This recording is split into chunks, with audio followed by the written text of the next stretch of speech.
são a igreja de amanhã. Na verdade, as crianças são a igreja de hoje, do já, não é? Elas já estão aprendendo a palavra de Deus. Eu tenho a alegria de ver a menina, por exemplo, em casa. Ela é uma evangelista mesmo, daquela ainda da moda antiga, sabe, aquele que dá panfleto e que chama a pessoa para explicar o negócio. Ela faz assim, e a revistinha devocional tem que ter uma cota para ela, porque ela já no carro vai, para, entrega e fala para as pessoas. Então as crianças, a gente não pode menosprezar o potencial que elas têm. Nós estamos estudando a palavra de Deus, um livro por domingo. Está interessante isso, né? E a gente está caminhando bem.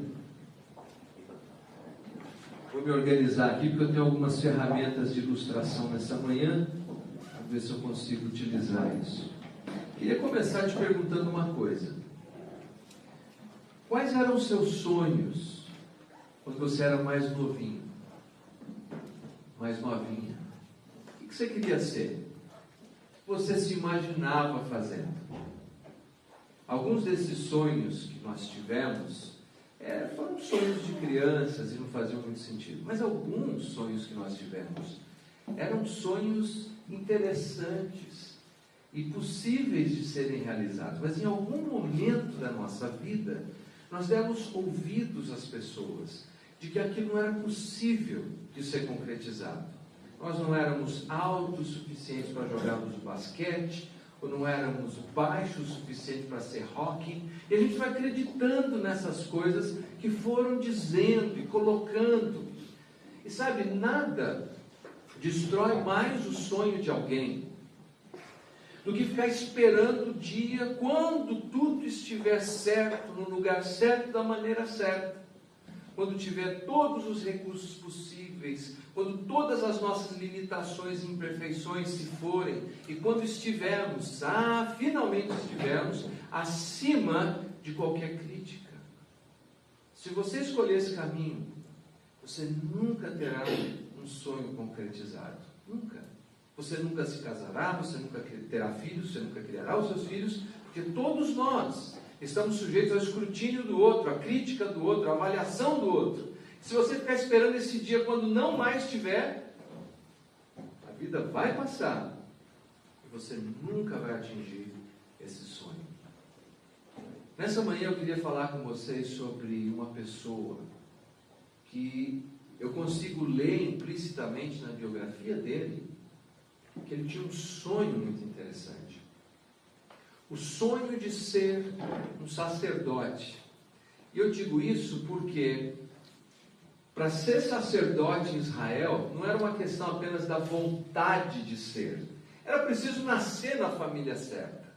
Era preciso fazer parte desse métier. Não podia sonhar em ser membro da família real ou da família sacerdotal. Um ou outro, você tinha que nascer na família certa. Não tinha jeito. Ele nasceu, ele cresceu aprendendo, então, desde pequeno, a como lidar com o templo, a como lidar com as ofertas, a saber como que funcionavam todas as leis previstas no livro de Levítico. Ele aprendeu tudo isso.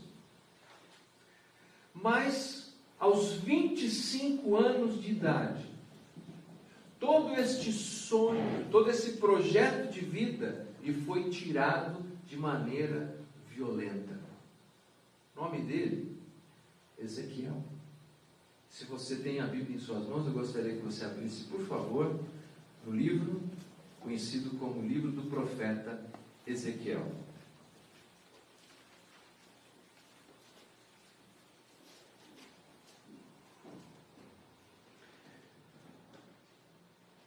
Vamos começar no primeiro capítulo. Nós vamos pensar, como temos feito costumeiramente, várias passagens do livro para a gente ter uma visão panorâmica dele. Aconteceu no 30º ano, no 5º dia do 4º mês, que estando eu no meio dos exilados, essa é uma palavra importante, junto ao rio Quebar, se abriram os céus e eu tive visões de Deus. Nós vamos ler um pouco mais daqui a pouco. Esse jovem, Ezequiel, foi levado para a Babilônia, quando o reino do sul caiu, o reino de Judá caiu. E agora na Babilônia, tudo aquilo para o que a sua vida tinha sido construída, parece ter sido tirado das mãos.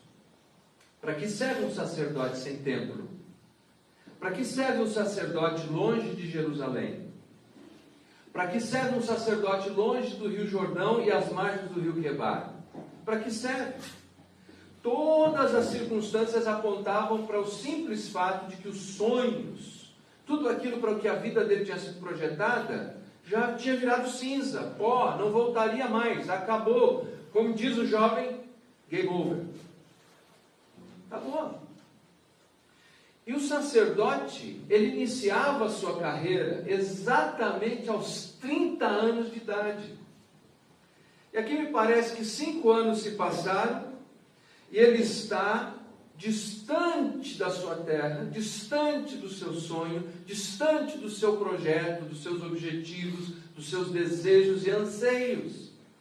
E quando ele está completando, ele diz assim, no 30º ano, era agora.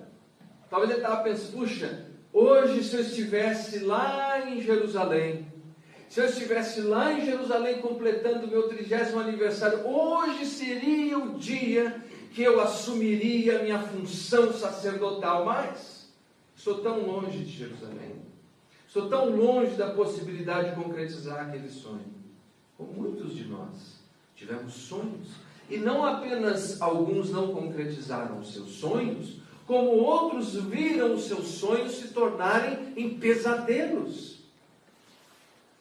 Casa com o príncipe, acorda com o sapo. Nos contos de fada é o contrário, mas na vida real é mais ou menos assim. Mas nesse dia, eu consigo fazer uma leitura do estado de espírito possível dele. Nesse dia, junto ao rio Quebar, quem sabe pensando no Rio Jordão, diz assim, se abriram os céus, e eu tive visões de Deus. Não é lindo? Ele queria servir a Deus, ele tinha o desejo de servir a Deus, mas era um exilado em outra terra. Mas aqui a primeira palavra que eu gostaria que você memorizasse: recolocação. Recolocação. Deus, ele tem um poder maravilhoso e gracioso de fazer uma recolocação. Hoje, na área de recursos humanos, quando alguém chega no limite da sua carreira e não consegue mais ir adiante, ele precisa de uma recolocação. Pois Deus, ele tem esse poder maravilhoso de apanhar esse moço que tinha sonhado em ser sacerdote, assim, eu tenho uma recolocação para você. Você não vai ser sacerdote, você vai ser profeta. Ele imaginava como ele ia servir a Deus sendo um sacerdote, mas Deus disse, não, você vai me servir, não como sacerdote, você vai me servir como profeta, como um porta-voz, como alguém que carrega, porta a minha mensagem. É assim que você vai ser o meu servo.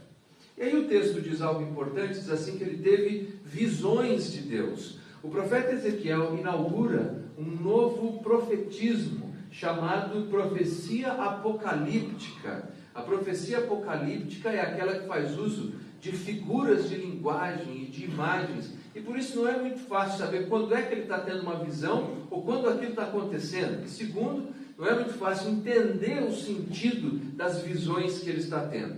Eu gostaria de ler, agora nós vamos prosseguir um pouco mais, para a gente entender um pouquinho da revelação de Deus. Primeira coisa, recolocação. Tenha em mente, Deus não terminou com você. O que quer que tenha acontecido na sua vida, ou sonhos que tenham se desfeito, Deus sempre tem uma recolocação para você. Porque enquanto você está aqui desse lado da eternidade, Deus tem um projeto para a sua vida. Você crê nisso? Deus tem. Então lembre-se, não é uma questão geográfica, não é uma questão de talento, não é uma questão de recurso. Deus deseja me recolocar e continuar os seus planos para a minha vida. E eu vou confiar nele. Bom, então a segunda nos leva para a revelação que ele tem. Vamos ler a partir do versículo 2. No 5º dia do referido mês, no 5º ano do cativeiro do rei Joaquim, veio expressamente a palavra do Senhor Ezequiel, filho de Buzi, o sacerdote, na terra dos caldeus, junto ao rio Quebar, e ali esteve sobre ele a mão do Senhor. Olhei, e eis que um vento tempestuoso vinha do norte, e uma grande nuvem com fogo a revolver-se e resplendor ao redor dela. E no meio disso, uma coisa como metal brilhante que saía do meio do fogo. No meio dessa nuvem, saía a semelhança de 4 seres viventes, cuja aparência era esta. Tinham a semelhança de homem, cada um tinha 4 rostos, como também 4 asas, as suas pernas eram direitas, a planta de cujos pés era como a de um bezerro, e luzia como o brilho do bronze polido. Debaixo das asas tinham mãos de homem, aos 4 lados, assim todos os 4 tinham rostos e asas. Estas se uniam uma à outra, não se viravam quando iam, cada qual andava para a sua frente. A forma de seus rostos era como de homem. À direita, os 4 tinham rosto de leão, à esquerda, rosto de boi e também rosto de águia. Todos os 4, assim eram os seus rostos. Suas asas se abriam em cima. Cada ser tinha 2 asas unidas, cada uma à do outro. Outras 2 cobriam o corpo deles. Cada qual andava para a sua frente, para onde o Espírito havia de ir, iam. Não se viravam quando iam.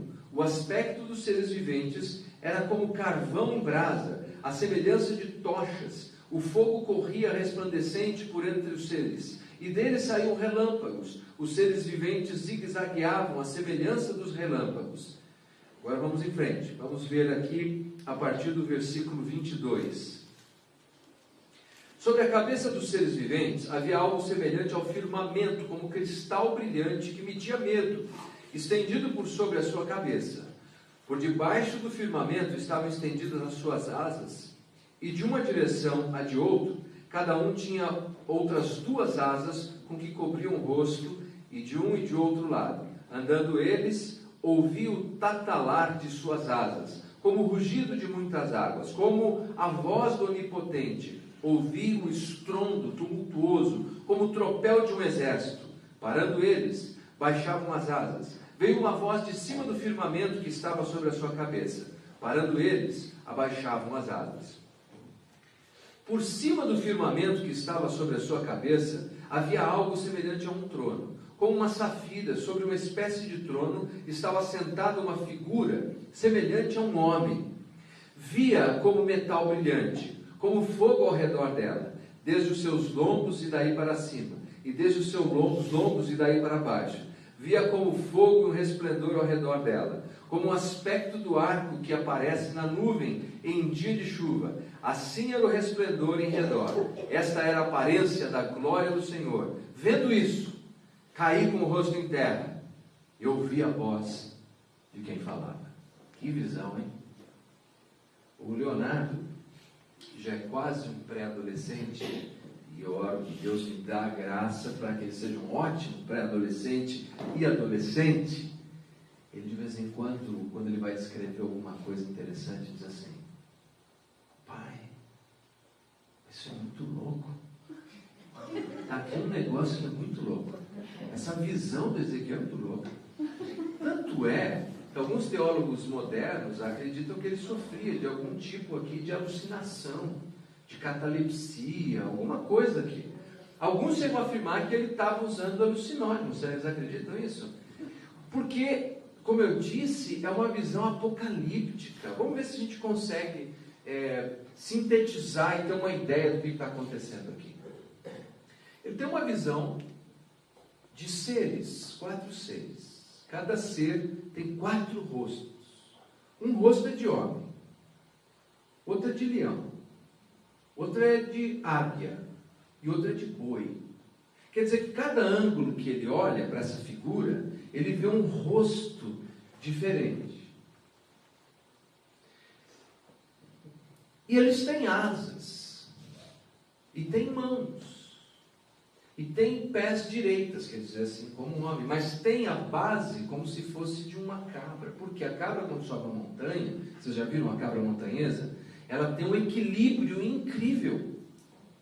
Então eles têm estabilidade, mas têm a firmeza e a mobilidade de seres humanos. Mas tem tantas asas, porque eles são ágeis. Quando eles andam para frente, ou para trás, ou para a direita ou a esquerda, Eles não precisam olhar na direção ou virar o corpo, porque eles já estão assim preparados em 4 direções diferentes, o que dá maior mobilidade a eles. Eles vão e eles vêm sem gastar nenhum tempo. Eles têm a força de um boi, eles têm a precisão de uma águia, a ferocidade de um leão, a característica sobrenatural de anjos e a sabedoria dos seres humanos. Que coisa incrível é essa? Eles representam, meus queridos, o fato de que Deus nunca está atrasado, nem enfraquecido no seu poder. Não existe tal coisa, porque essas criaturas representam tudo aquilo que existe sobre a face da terra: força, capacidade intelectual, agilidade, destreza, tudo isso está ali preciso, descrito neste ser. Mas não acaba por aí a visão, porque então diz que acima destes seres ágeis, incríveis, existe um trono. Sobre este trono, alguém semelhante a um homem. Deus semelhante a um homem. E nessa visão que ele tem, a mensagem é que Deus está soberanamente assentado sobre todos os seres que você pode conceber nessa terra, sejam homens, animais, anjos ou demônios. Deus está sentado soberanamente sobre todos eles. Não é incrível isso? Quando ele vê isso, ele diz que ele caiu. O jovem que foi treinado para ser sacerdote, imolar animais, ele tinha visto uma porção de coisas já. Agora, diante dessa visão de Deus, foge os sentidos e ele cai. É por isso que eu fico meio desconfiado quando eu vou em algum lugar e a pessoa fala: não, eu estou vendo um anjo aqui, olha, Deus me mostrou um anjo lá, eu vi isso, eu vi aquilo, e está tudo certo. O profeta aqui, na hora que viu, caiu. Até me perguntou: você acredita no negócio de cair do Espírito? Olha, eu acredito de cair por nossa fraqueza diante da grandeza de Deus. Mas sabe o que eu acredito mesmo? Olha o que diz aqui, que interessante. Versículo 28. Esta era a aparência da glória do Senhor. Vendo isto, caí com o rosto em terra e ouvi a voz do que falava. Agora, olha só o versículo 1 do capítulo 2. Esta voz me diz: filho do homem, põe-te em pé, que falarei contigo. Então entrou em mim o Espírito quando falava comigo e me pôs em pé. Eu acredito que o Espírito põe em pé. A nossa fraqueza nos faz cair diante da glória de Deus, mas Deus nos põe em pé, nos faz levantar, para poder contemplar o que Ele tem e o que Ele deseja fazer nas nossas vidas. A mensagem inicial aqui era que Deus não tinha terminado com a vida de Ezequiel. Não terminei ainda meu projeto com você. E Deus está nos dizendo nessa manhã que Ele tampouco terminou conosco ainda. Deus ainda não concluiu a obra dele na sua vida. Ainda não terminou. Ainda não acabou. Ainda não acabou. E Deus diz isso revelando-se soberano, acima de homens, de anjos, de demônios e de todos os seres que você pode conceber, que a sua imaginação pode conceber. Deus soberanamente diz: ainda não terminei com você.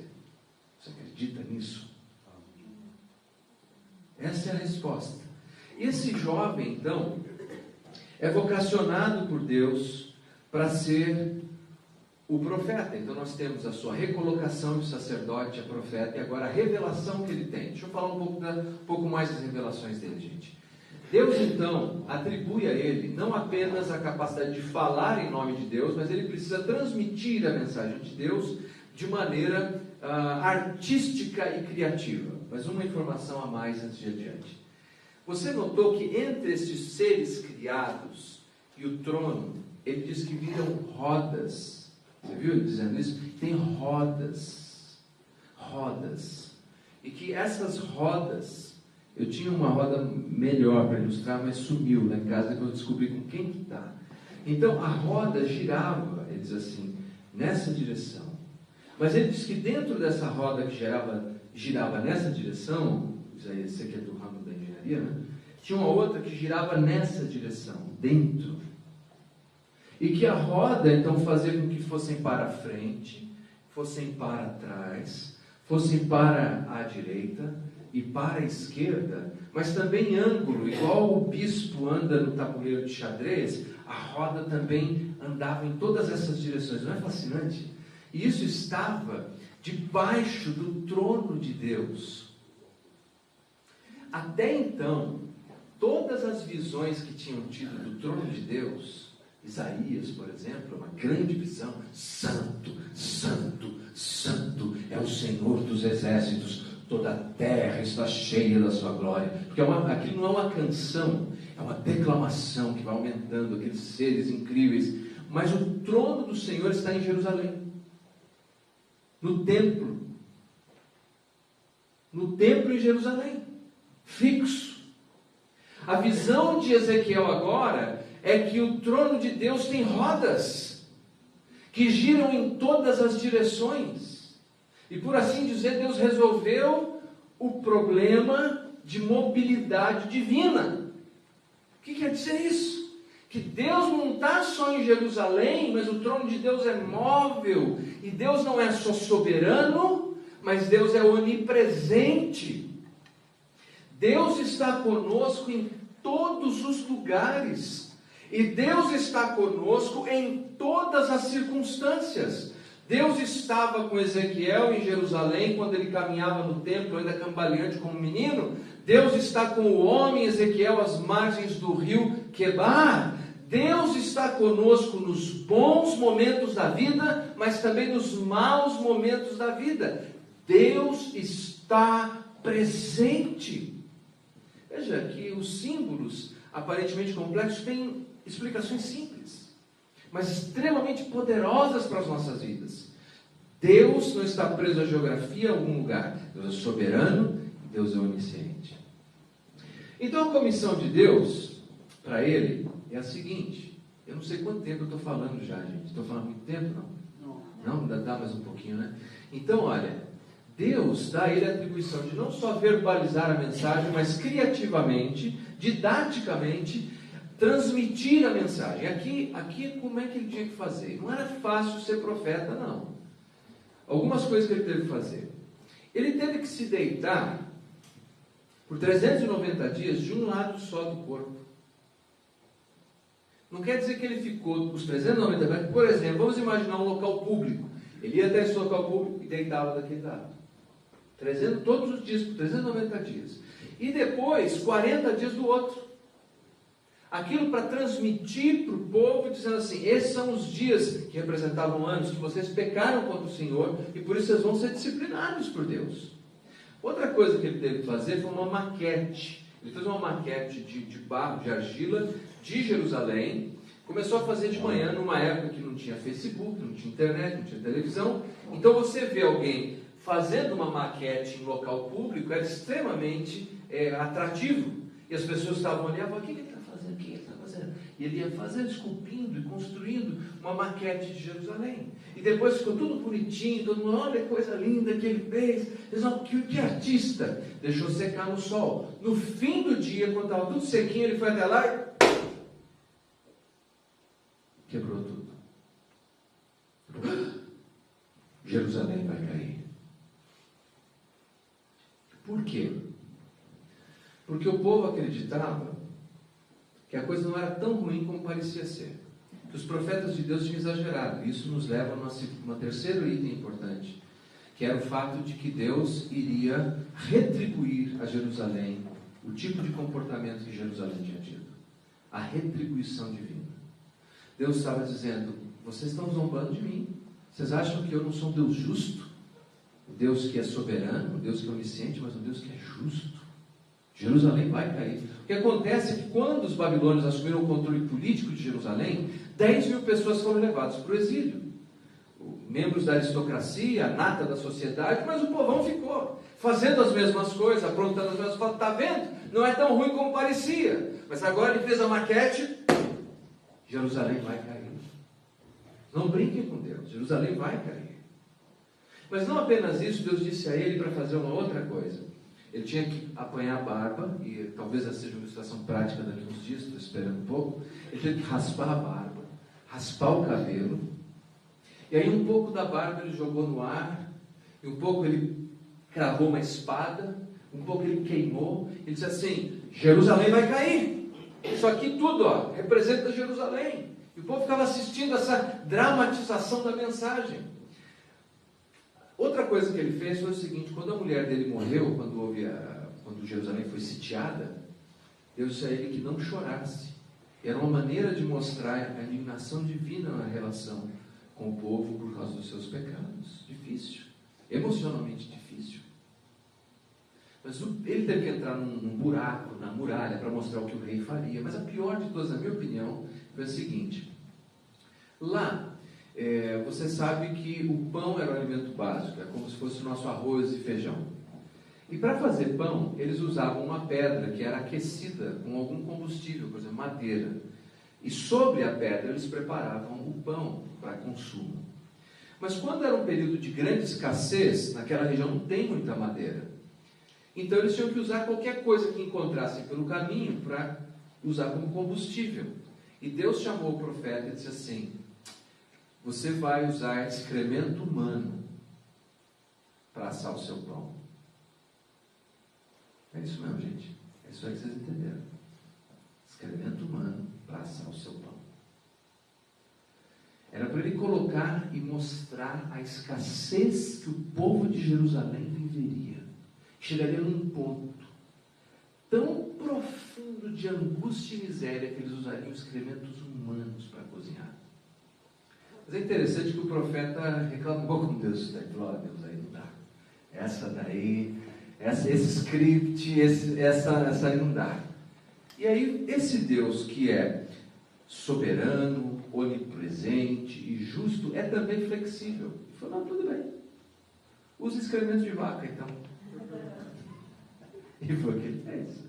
Sabe como Deus tem uma certa margem de flexibilidade, apesar da sua soberania? E ele fez tudo isso. E a pergunta que me vem é: como é que esse homem, aliás, são 3 períodos da vida dele que ele recebe essas revelações, o último ele está acima de 50 anos, como é que ele suportou isso? Porque não era fácil, hein? E além disso, as perseguições, o ostracismo social, como é que ele aguentou servir a Deus assim? Já parou para pensar nisso? Eu acredito que talvez a resposta esteja no próprio nome dele.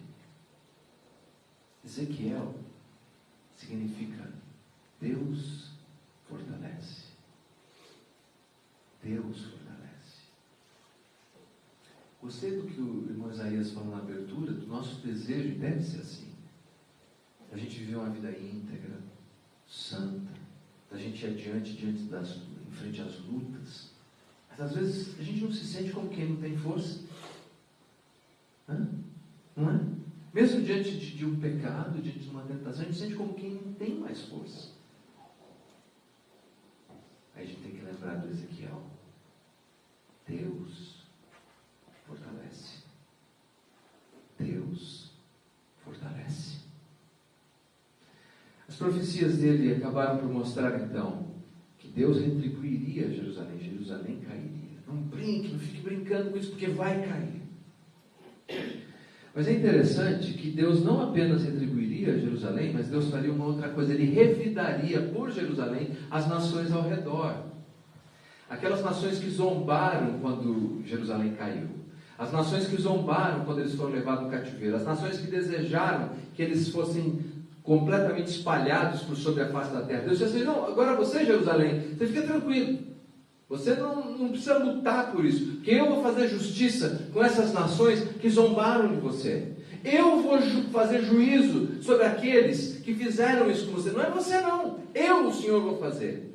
Então Deus fala que não apenas retribuiria Jerusalém, mas ele revide as nações que estavam em volta. E depois disso, vou correr um pouquinho, as profecias em respeito à reconstrução de Jerusalém e reconstrução do templo.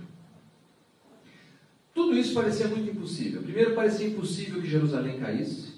Depois parecia impossível que Deus, de fato, desse um revide às nações ao redor.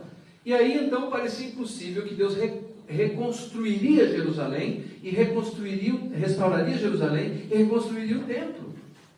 Mas nós sabemos dos livros de Esdras e Neemias, que Deus não está de brincadeira no trabalho dele. E ele reconstruiu Jerusalém, e o templo foi reedificado.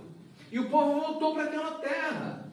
E sabe o que é fascinante? Depois de tudo isso, do templo reconstruído, do povo voltar para lá, no ano 70 depois de Cristo, o general Tito entrou lá de novo, destruiu tudo de novo.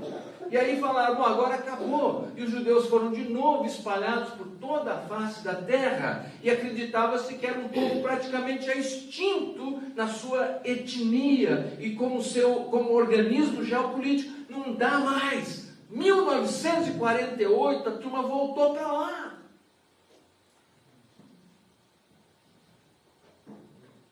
Ah, meus queridos, Deus é soberano, é onipresente, é justo, mas é flexível também. Ele lida com a gente, ele caminha conosco. E sabe qual é uma das frases mais importantes nesse livro, nesse esboço geral que eu apresentei a vocês? Quero compartilhar com você. Abre, por favor. Todas essas sessões que eu compartilhei aqui, citei, essa frase reaparece. Aparece mais de 60 vezes no livro. Capítulo 6, versículo 7.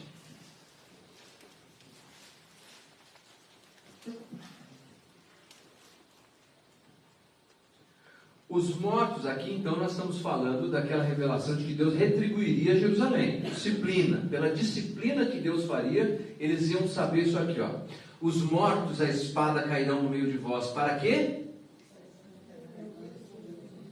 Não, vamos fazer igual jogral, para quê?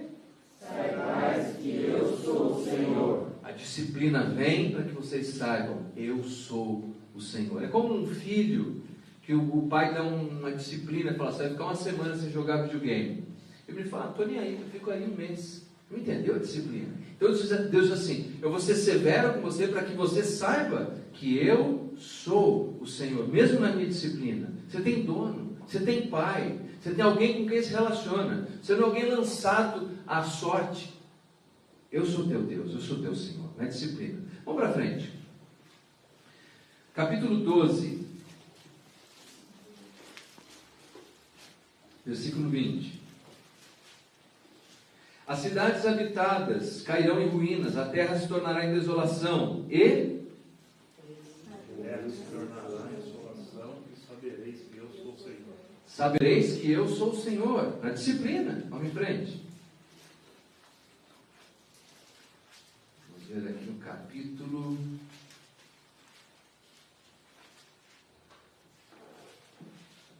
Capítulo 25. Agora, não é a retribuição mais a Jerusalém, mas é Deus dando revide às nações ao redor que zombaram de Jerusalém diante da sua queda. Deus está dizendo que vai revidar, Ele vai devolver a essas nações. Versículo 11.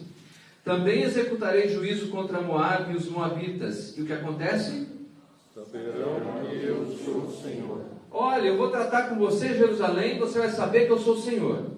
Mas essas nações à sua volta, que estão zombando, que não acreditam em mim, acham que não é nada, eu também vou fazer com eles, e eles saberão que eu sou o Senhor. Vamos em frente. Nós não vamos ver mais de 60 vezes, tá? Fique tranquilo.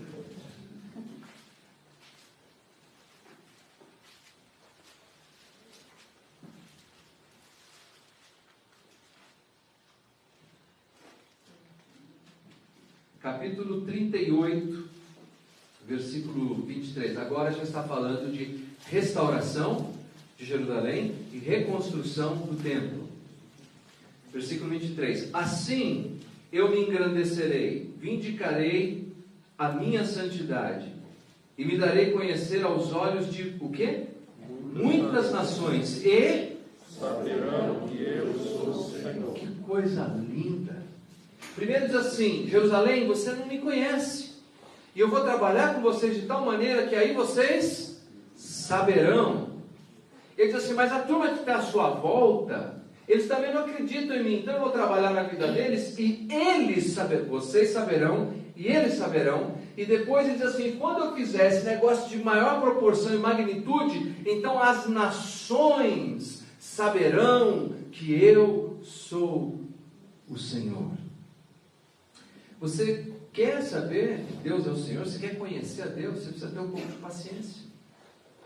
O nosso problema de não conhecer a Deus em toda a sua profundidade relacional é que a gente é impaciente demais. E Deus diz assim, eu vou me revelar a você, seja por meio da disciplina, ou seja por meio da correção, ou por meio da restauração. Você saberá que eu sou o Senhor. Que mensagem! Seja pela recolocação na sua vida, seja pela disciplina, você saberá, eles saberão, todos saberão, eu sou o Senhor. O que nós aprendemos para aplicarmos nas nossas vidas com o profeta Ezequiel, queridos, é que envelhecer é inevitável. Inevitável. E envelhecer não precisa de nenhum esforço, de nenhum talento, de nenhuma habilidade, de nenhuma perseverança, nenhuma dedicação. Se você tem 20 anos de idade e você decidir passar o ano de 2014 todinho deitado, com café na cama, tudo manjares, você vai terminar em 2015 com 21, envelheceu. Se você tem 80 e você decidir ir empurrando a sua vida da mesma maneira, sem fazer nada de interessante ou significativo, daqui a um ano você tem 81. Envelhecer não é uma escolha, não precisa de perseverança, não precisa de habilidade, não precisa de talento.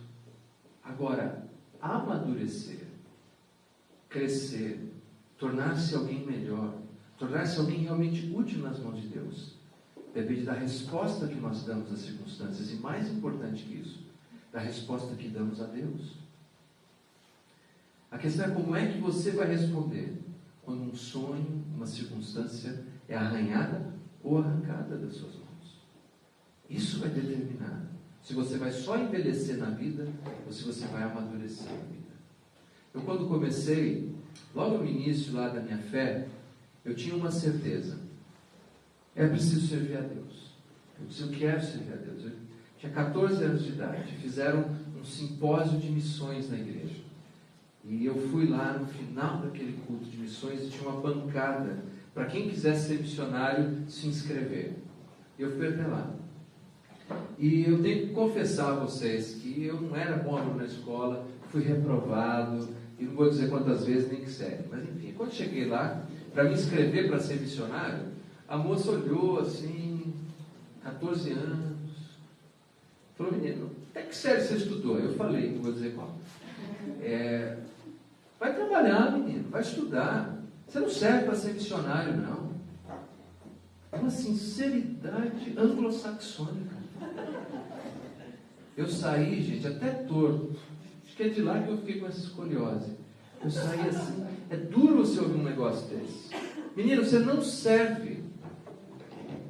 Parecia que aquele sonho ali que tinha sido criado, de toda aquela conferência missionária, tinha sido roubado.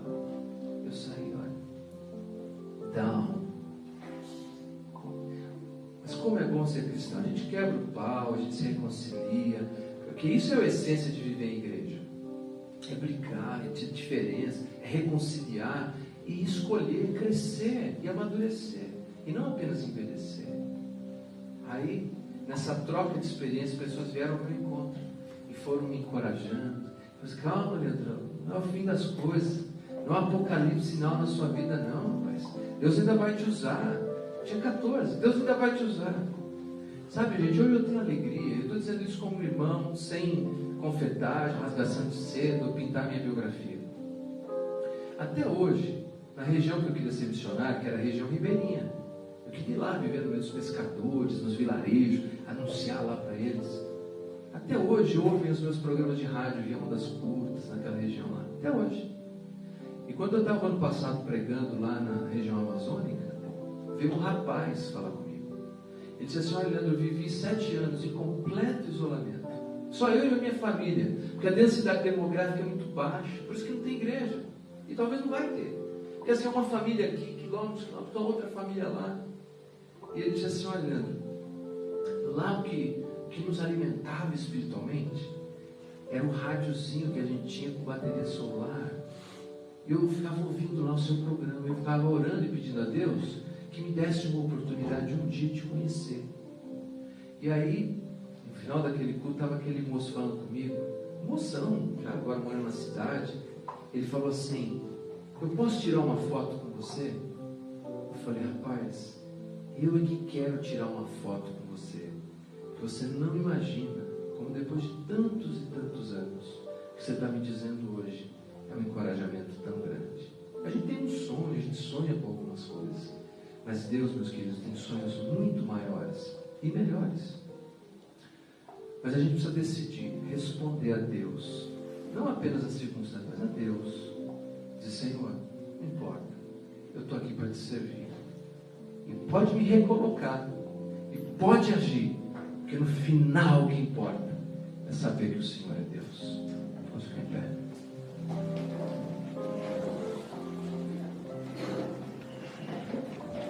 Pai Santo, Pai querido, muito obrigado por essa manhã, muito obrigado pelos meus irmãos e irmãs que aqui se encontram, pela sua santa palavra. Que o Senhor nos dê graça de aceitarmos, Senhor, aquilo que a gente não tem condição de mudar, mas que a tua graça esteja sobre nós, nos fortalecendo. E que nós possamos entender, Senhor, que nosso relacionamento contigo não está preso a um lugar ou uma situação. O Senhor está conosco, o Senhor é soberano. O Senhor não é um deusinho pequeno, domesticado. O Senhor é o Deus da história. E nós podemos confiar em Ti. O Senhor é soberano, o Senhor é sábio, o Senhor é onipresente, o Senhor é justo. O Senhor também é flexível conosco. E o Senhor, Pai, fará coisas tão extraordinárias. E nós saberemos que Tu és Deus. Abençoa o Seu povo, Pai. Que o Seu povo esteja na Tua presença, em graça e verdade. Em nome de Jesus. Amém. Muito obrigado pela sua presença, que Deus te abençoe grandemente, que o amor de Deus Pai Todo-Poderoso, a graça infinita do Senhor Jesus Cristo, a consolação e o encorajamento do Espírito Santo de Deus esteja sobre a sua vida, não somente hoje, mas para sempre. Quem crê, diga amém. Amém. Deus abençoe vocês. Tem um café gostoso lá? Tem um café, uma água. Deus abençoe.